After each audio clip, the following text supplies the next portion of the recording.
함께 읽겠습니다. 시작. 그들이 예루살렘에 가까이 가서 감람산 벳바가에 이르렀을 때에 예수께서 두 제자를 보내시며 이르시되 너희는 맞은편 마을로 가라. 그리하면 곧 매인 나귀와 나귀 새끼가 함께 있는 것을 보리니 풀어 내게로 끌고 오라. 만일 누가 무슨 말을 하거든 누가 쓰시겠다 하라. 그리하면 즉시 보내리라 하시니 이는 선지자들을 통하여 하신 말씀을 이루려 하심이라. 일러스되 시온 딸에게 이르기를 내 왕이 내게 임하나니 그는 겸손하여 낙이 곧 짐 싣는 짐승의 새끼를 탔도다 하라 하였느니라. 아멘. 우리 함께 기도하겠습니다. 앉아주시기 바랍니다. 하나님 아버지 감사합니다. 오늘도 귀한 날 주시고 또 이렇게 종료주일을 맞이하여서 우리가 함께 예배를 드릴 수 있도록 인도하시니 감사합니다. 예수님이 이 땅에 오신 분명한 이유를 마음속에 새기며 살아가는 예배가 될 수 있도록 인도하여 주시옵소서.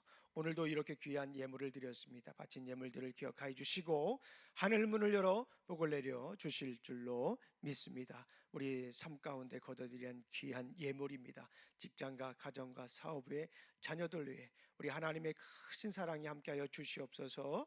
예수님 이름으로 기도합니다. 아멘. 자, 오늘은 종려 주일입니다. 저도 그 안에 있습니까? 라고 하는 그런 제목을 가지고 우리 성도님들과 함께 말씀을 나누도록 하겠습니다. 종려주일은 예수님이 예루살렘에 입성했습니다. 그때 많은 사람들이 팜추리, 종려나무죠. 종려나무를 흔들었다라고 해서 종려주일로 이렇게 우리가 드리고 있습니다. 당시 사람들은 화려한 왕의 귀환을 기대하면서 겉옷을 깔고 종려나무 가지를 흔들었습니다. 하지만 우리가 믿는 왕의 진짜 모습은 어떠합니까? 예수님이 이 땅에 오신 진짜 이유는 무엇일까요? 최근에 왕과 함께 사는 남자라고 하는 영화가 있죠. 많이들 보셨을 겁니다. 우리 이웃 아이들도 본 친구들이 있을 텐데요. 저도 그 영화를 우리 집사람과 함께 보았습니다. 그러면서 이 영화를 보면서 우리 예수님이 생각이 났어요. 제 직업이 목사라서 그런지 몰라도 그 영화를 보는데 계속 예수님이 생각이 났습니다. 그 영화와는 완전히 이렇게 겹치지는 않지만 그 영화를 보면서 우리 종려주일에 우리가 어떻게 예수님을 생각해야 될까라고 하는 그런 생각을 잠시 나누었습니다. 오늘 그 말씀을 가지고 잠시 나누도록 하겠습니다. 왕과 함께 사는 남자. 저는 개인적으로 이 영화를 만든 장항준 감독과 전혀 관계가 없습니다. 그리고 이 영화를 홍보하고 싶은 마음도 없어요. 그런데 제가 집사람하고 이 영화를 보면서 참 많이 울었습니다. 우리 성도님들도 많이 울었죠? 네. 우신 분도 계시고 우시지 않으신 분도 있는데 저는 왜 그렇게 막 눈물이 나는지 몰라요. 그래서 한참을 울다가 이렇게 나왔는데 아마도 단순히 스토리라기보다는 자꾸 예수님이 생각이 나서 그러지 않았나 하는 생각이 듭니다. 그래서 오늘 이 왕가 사는 남자와 또 예루살렘에 입성했던 우리 예수님을 같이 한번 생각해 보면서 말씀을 같이 잠시 나누도록 하겠습니다. 예수님이 이 땅에 오신 이유요, 비극을 향한 왕의 행차였다라고 볼 수가 있습니다. 이 단종이라고 하는 왕이 그 영월 청령포에 들어왔을 때 사람들이 이렇게 맞이하는 장면입니다. 그 엄홍도라고 하는 등장 인물이 있습니다. 옆 동네에 왕을 모셔서 잘 살게 되었다라고 하는 소문을 듣게 됩니다. 단종이 자신의 동네로 오게 되면 경제적 기회로 이제 부자가 될 것이다 라는 생각을 합니다. 그래서 우리 동네로 왕을 모셔야겠다, 덕 좀 봐야겠다라고 하는 그런 생각을 합니다.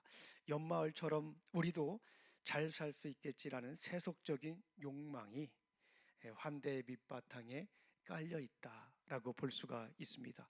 그들에게는 단종을 존경하는 왕, 존경하는 군주 이전에 마을을 번성하게 해줄 복덩이로 생각했습니다. 당시 백성들에게 왕이 마을에 머문다라고 하는 것은 여러 가지 좋은 소식이다라고 볼 수가 있습니다.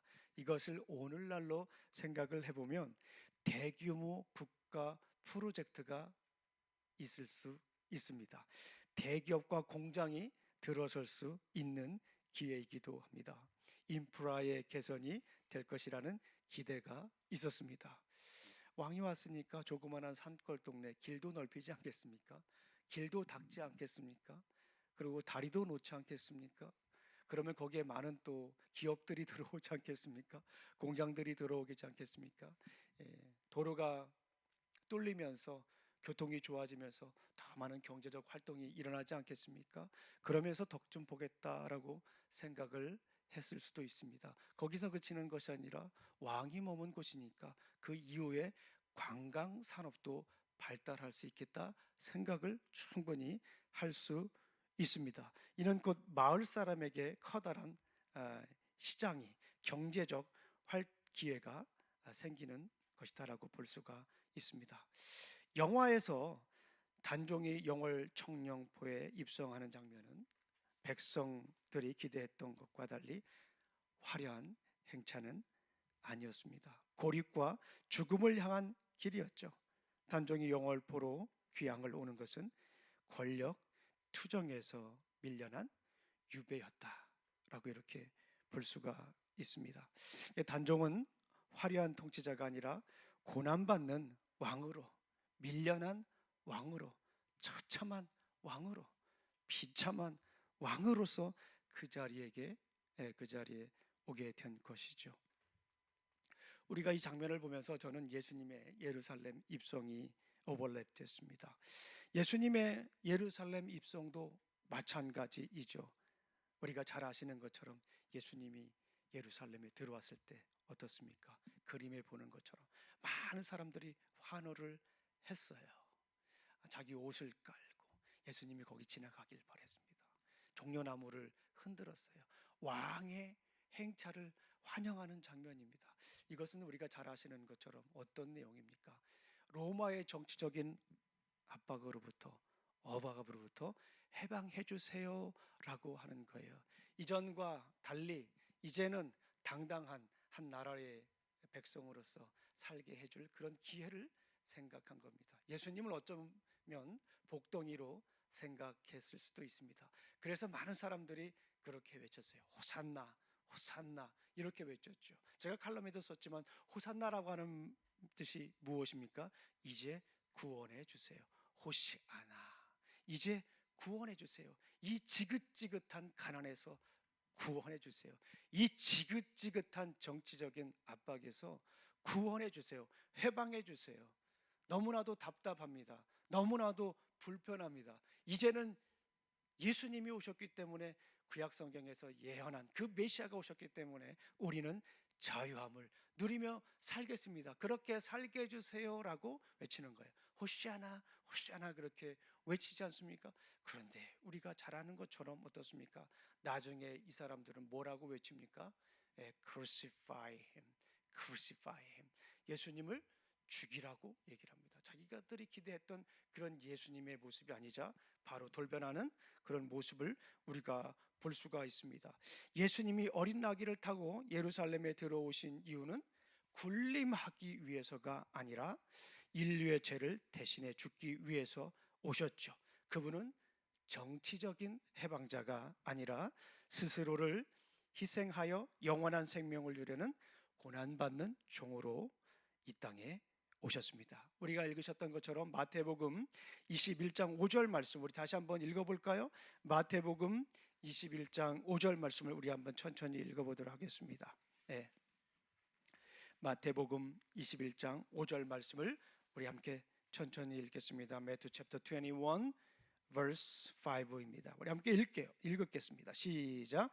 시온의 딸에게 이르기를 내 왕이 내게 임하나니 그는 겸손하여 낙이 곧 멍에 매는 짐승의 새끼를 탔다 하라. 예수님이 예루살렘에 입성한 것은 우리가 잘 아는 것처럼 이 스가랴서에 나와 있는 예언을 성취하기 위해서 오신 거예요. 그런데 여기에서 겸손한 나귀를 타고 왔다라는 것이 무엇을 의미합니까?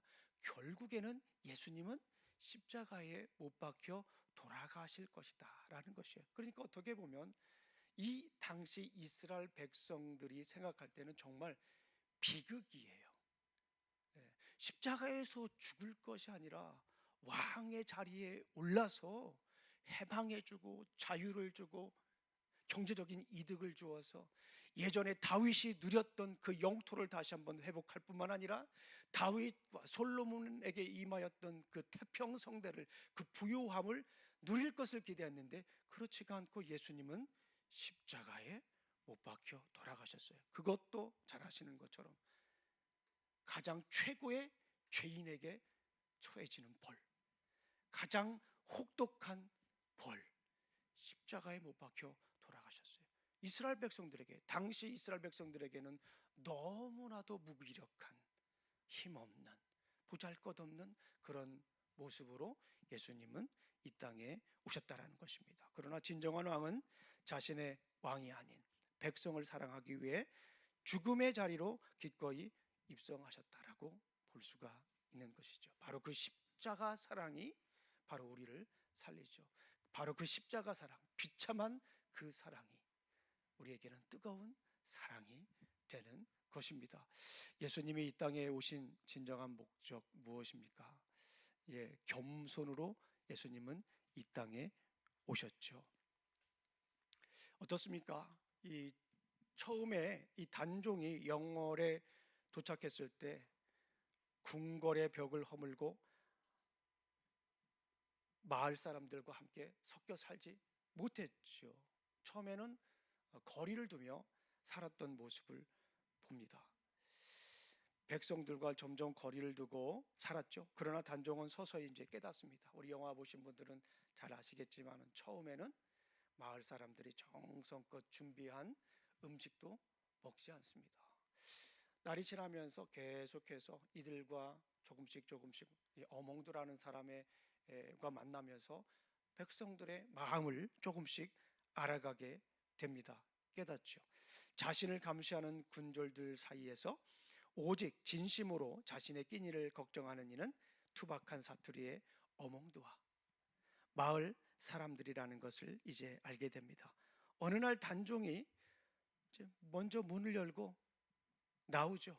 화려한 곤룡포가 아닌 수수한 옷차림을 한 이 단종이 어몽두 앞에 나옵니다. 그리고 어몽두가 가져온 평상에서 사람들과 함께 식사를 나눕니다. 처음엔 겁을 먹고 땅바닥에 엎드리던 동네 사람들이 단종이 먼저 숟가락을 들고 이렇게 얘기합니다.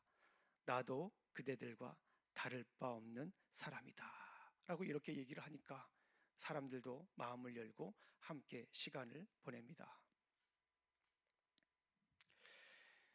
큰 양은에다가 나무를 비벼 먹고 단종은 백성들의 고단한 농사 이야기와 자식 걱정을 듣게 됩니다. 참 흐뭇한 그런 장면이죠. 예수님도 그러했습니다. 왕이 다스려야 할 대상이 영토가 아니라 사람의 마음임을 몸소 느끼는 장면입니다. 이는 예루살렘의 낮은 곳으로 임하셨던 예수님의 사역과 닮았다라고 볼 수가 있습니다. 우리가 잘 아시는 것처럼 예수님은 누구십니까? 하나님의 아들이시잖아요. 하나님의 아들은 신이시잖아요. 신이신 분이 사람의 몸을 입고 이 땅에 오셨습니다. 그걸 우리가 뭐라고 합니까? 성육신이다 라고 얘기를 합니다.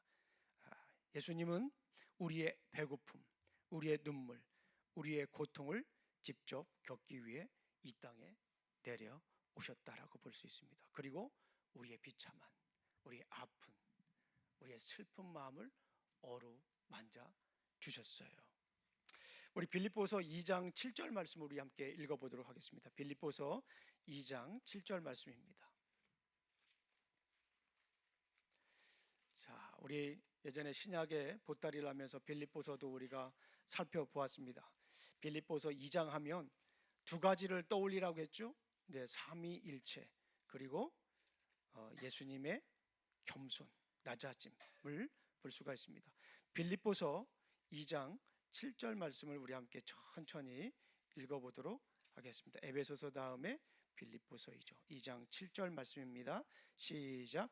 오히려 자기를 비워 종의 형체를 가지사 사람들과 같이 되셨고, 우리 8절까지 읽어보겠습니다. 사람의 모양으로 나타나사 자기를 낮추시고 죽기까지 복종하셨으니 곧 십자가에 죽으심이라. 아멘. 우리 예수님도 이 땅에 오셔서 겸손의 왕으로 이 땅에 오셔서 우리와 함께 지내셨다라고 볼 수가 있습니다. 똑같이 아파하시고 똑같이 슬퍼하시고요. 예수님도 우셨어요.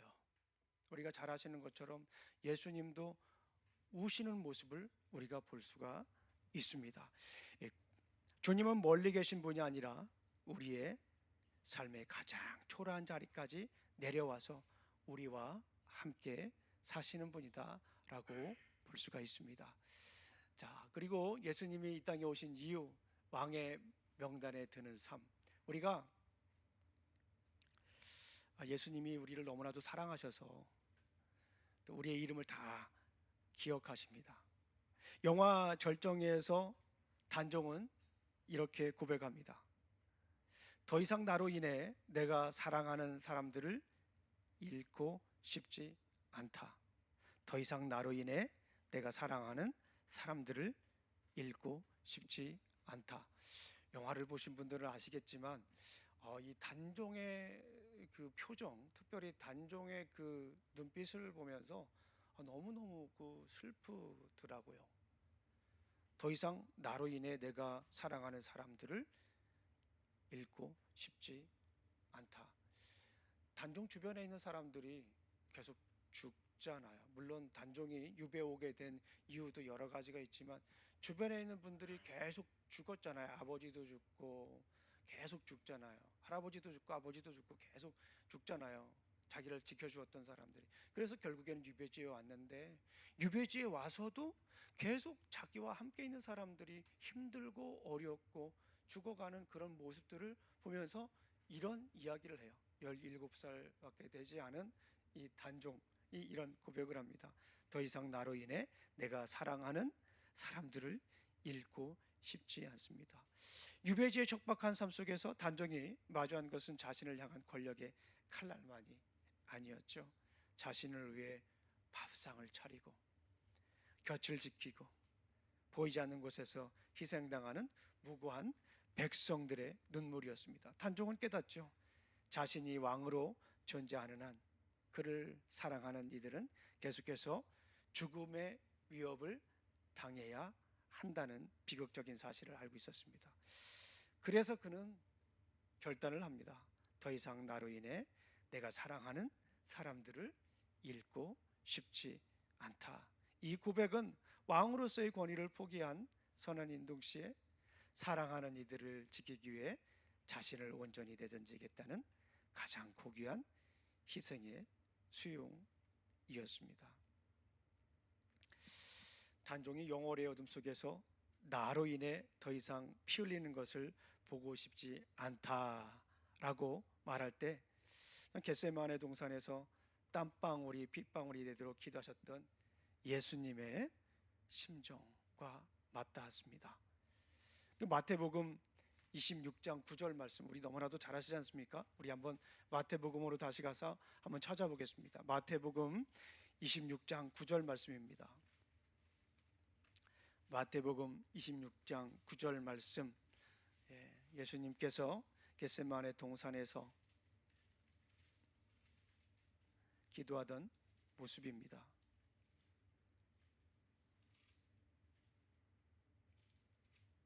죄송합니다.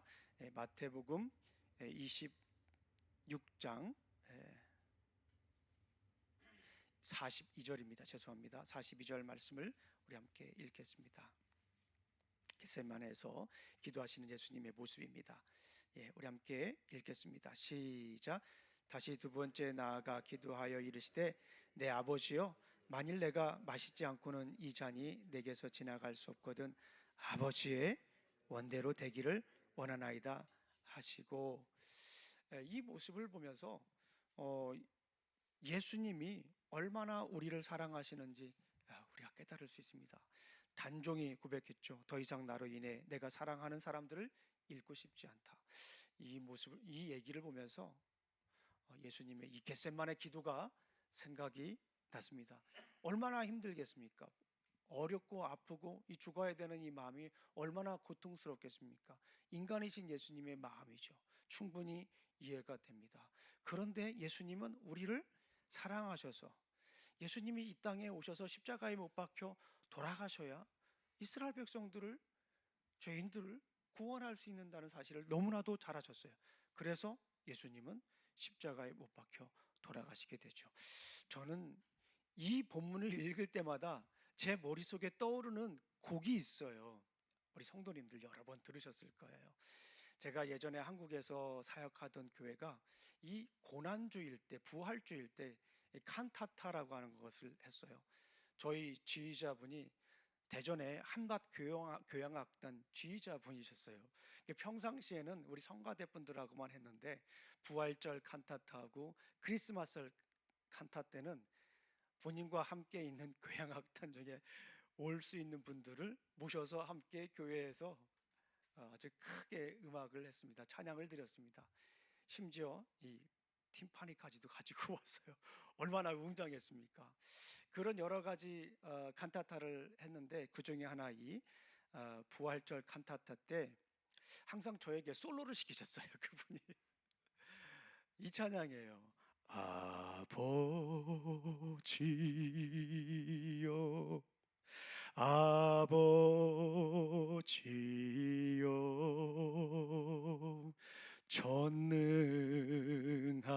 전능하신 아버지여,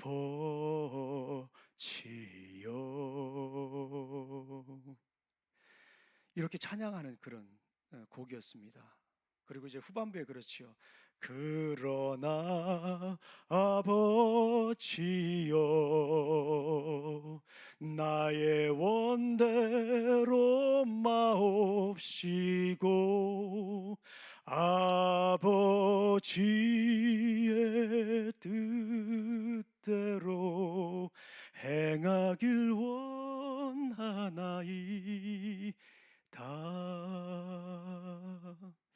이 찬양을 할 때 참 연습을 많이 했어요. 제가 뭐 전문 성악가도 아니고 그러는데 이 찬양을 하면서 우리 성도님들과 나누시고 싶었던 마음이 그 예수님의 그 십자가 할 때 아팠던 그 마음이었어요. 참 이 찬양을 할 때마다 예수님의 그 마음이 느껴져요. 그런데 이 왕과 함께 사는 남자를 보면서 이 대사, 그 더 이상 나로 인해 내가 사랑하는 사람을 잃고 싶지 않다라고 하는 이 말을 떠올리면서 그 예수님의 겟세마네 기도가 생각이 났습니다. 그 고난의 잔을 피하지 않고 십자가에 못 박혀 돌아가시기로 생각한 그 예수님의 마음이 떠올랐습니다. 단종이 더 이상 나로 인해 내가 사랑하는 사람들을 잃고 싶지 않다라고 고백했을 때 어몽도가 묻습니다. 이게 오늘 설교 제목이에요. 사진에 나와 있기도 하죠. 그 안에 저도 있습니까? 이 질문은 우리 모두의 질문이기도 하죠. 제자의 삶이란 무엇인가를 깨닫게 해주는 그런 대사다라고 볼 수 있습니다. 왕이신 주님이 걸어가신 그 고난의 명단에 나도 넣어달라고, 그 아픔에 기꺼이 동참하겠다라고 하는 고백이기도 합니다. 영화 초반에 오몽들은 단종을 무엇으로 생각했습니까? 영월, 청룡포를 좀 더 잘 살게 하고자 하는 복덩이로 생각을 했습니다. 그런데 영화 후반에 계속하면서 이 어몽도라고 하는 인물이 단종을 바라보는 시선이, 단종이 영월포로 오게 된 이 사건을 재해석하게 됩니다. 복덩이가 아니라 자신의 처주를 바꿔줄, 신사를 바꿔줄, 팔자를 바꿔줄 기회로 생각하는 것이 아니라 정말 백성을 사랑했던 왕으로 생각을 하게 됩니다. 끝까지 백성을 사랑했던 왕으로 생각하죠. 우리 주님은 어떻습니까? 우리 주님은 우리를 사랑하시는데 어떻게 사랑하십니까? 끝까지 사랑하십니다. 끝까지 사랑하시는 걸 보여주시기 위해서 우리 주님은 십자가에 못 박혀 돌아가셨어요. 우리가 살다 보면은 예수님의 그 사랑을 잊어버릴 때가 있어요. 우리 요한복음 13장에 보게 되면 예수님이 이런 말씀을 합니다. 유월절 전에 예수께서 자기가 세상을 떠나 아버지께로 돌아가실 때가 이런 줄 아시고 세상에 있는 자기 사람들을 사랑하시되 끝까지 사랑하신다. 예수님은 우리를 사랑하시는데요, 끝까지 사랑하세요. 어느 한순간만 사랑하시지 않습니다. 우리 한번 따라해 보겠습니다. 예수님은 나를 끝까지 사랑하신다. 끝까지 사랑하셔요. 그냥 사랑하시는 것이 아니라 끝까지 사랑해요. 그건 뭐예요? 어디 있을 때나 무엇을 할 때나 사랑하시는 거예요. 예수님은 우리 재성이 형제가 앞에 있기 때문에 제가 재성이 형제를 자주 언급을 하는데, 재성이 형제를 그만큼 사랑한다는 의미도 될 수 있어요. 재성이 형제를 끝까지 사랑하는 거예요. 재성이 형제가 한국에 있다가 미국으로 왔잖아요. 중학교 때 왔다고 그랬잖아요. 한국에 있을 때도 사랑하시고 미국에 있을 때도 사랑하시고 달라스일 때도 사랑하시고 어스틴에 있을 때도 사랑하시는 거예요. 그리고 분명한 것은 앞으로 어딜 가든지 끝까지 사랑하는 거예요. 우리 예수님은 우리 주와를 사랑해요. 아멘. 주와야, Jesus loves you. 예수님은 너를 사랑해. Whatever you do, wherever you go. 어딜 가든지 주와를 사랑해요. 끝까지 사랑한다라고 하는 것은 어디에 있든지 무엇을 하든지 계속 사랑하신다라는 거예요. 주어가 학교에서 밴드를 할 때, 주어가 집에 있을 때 주님은 함께 하시는 거예요. 주어가 공부할 때도 함께 하시고, 또 우리 옆에 계신 우리 문주아 자매님도 함께 하는 거예요. 우리 주어가 잠을 잘 때도 함께 하는 거예요. 우리 주님이 함께 하시는 거예요. 우리 진호도 마찬가지. 진호도 공을 찰 때도 우리 주님이 함께 하시고 끝까지 사랑하는, 단 한 번도 그 사랑을 포기하신 적이 없는 거예요. 우리 진우가 예수님 만나면 이렇게 물어볼 수도 있어요. 주님, 주님의 사랑 안에 제가 있습니까? 주님이 주신 그 명단에 저도 있습니까? Am I there too? Jesus, 예수님이 이렇게 얘기를 할 거예요. Yes, you are in my list. 그렇게 대답할 겁니다. 우리 나은이도, 우리 은혁이도 끝까지 사랑하는 거예요. 은혁이가 한국에 있을 때도 예수님은 은혁이를 찾아가 주셔서 사랑해 주셨어요. 미국에 왔을 때도 사랑해 주시는 거예요. 이제 중학교에 있을 때도 사랑하시고 고등학교 올라갔을 때도 예수님은 사랑하시는 거예요. 나은이도 마찬가지예요. 이제 엘리먼터리에서 미들스쿨로 가는데 올라갈 때도 동일하게 끝까지 사랑하십니다. 우리 사랑하는 성도님들, 얼마나 이게 귀한 감동의 메시지입니까? 저는 그런 생각을 했어요. 가만히 저를 생각해 봤어요. 아이고, 이 말 한마디에 사람을 들었다 놨다 하는 인생이지 않습니까? 말 한마디에 쓰러지고 말 한마디에 세상을 사내만해 할 수도 있는 거예요. 우리 주식 하시는 분들 보면 주식이 올라갔다 내려갔다, 조금만 올라갔다 내려갔다 해도 우리의 인생이 마치 불안하고 바뀌는 것처럼 생각할 수도 있습니다. 우리가 굉장한 것 같지만 사실은 우리는 너무나도 나약해요. 저를 생각해 보면 그래요. 우리 성도님을 떠나서 저만 생각해 봐도 그래요. 우리 집사람이 멋있는 말을 하면 그렇게 하루 종일 기뻐요. 그런데 우리 집사람이 그렇게 좋지 않은 말을 하지도 않지만 가끔 그런 말을 하면 하루 종일 우울해요. 우리 인생이에요. 직장에서 칭찬을 받으면 너무나도 기뻐요. 그런데 직장에서 칭찬을 받지 못하면 참 우울한 인생을 살아갈 수도 있다는 거예요. 너무나도 나약해요. 쉽게 넘어지고 쓰러지고. 그럼에도 불구하고 우리 주님은 뭐라고 말씀하셨어요? 끝까지 사랑하시는 거예요. 끝까지. 사업이 잘 되건 직장이 잘 되지 않건 간에 주님은 끝까지 우리를 사랑하신다라고 하시는 것이에요. 예수님이 이 땅에 왜 오셨습니까? 우리를 사랑하시기 위해서, 우리에게 영원한 생명을 주시기 위해서 이 땅에 오셨다라고 할 수가 있습니다. 주님이 목숨 걸고 사랑하시는 그 명단에 저도 들어있습니까? 우리 성도님들 뭐라고 대답하시겠어요? 이거는 지금 우리 성도님들의 상황과 관계없어요.